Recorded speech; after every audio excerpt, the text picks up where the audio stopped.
Hi friends, hello. ఈరోజు వచ్చేసి నేను హలీం చేస్తున్నా, మటన్ హలీం. చూద్దాం రండి.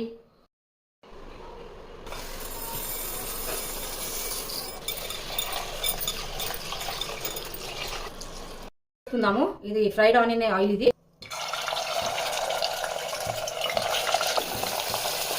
10 మిర్చీలు, పుదీనా, ఒక గుప్పెడు కొత్తిమీర, 2 స్పూన్ అల్లం వెల్లిగడ్డ పేస్ట్, ఫ్రైడ్ ఆనియన్.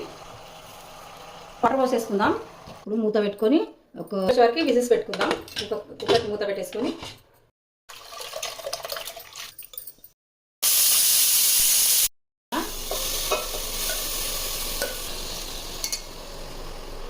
సాల్ట్ మనం వేసుకోలేదు కదా, ఇప్పుడు వేస్తున్నాం. సాల్ట్ స్పూన్స్ కట్టుకున్నాం కదా, ఇది కూడా వేసుకోవాలి.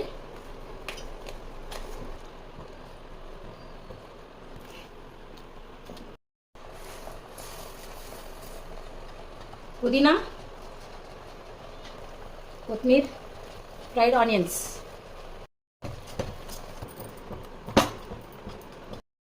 నెయ్యి వేసేసుకుందాం. కప్పెడు నెయ్యి.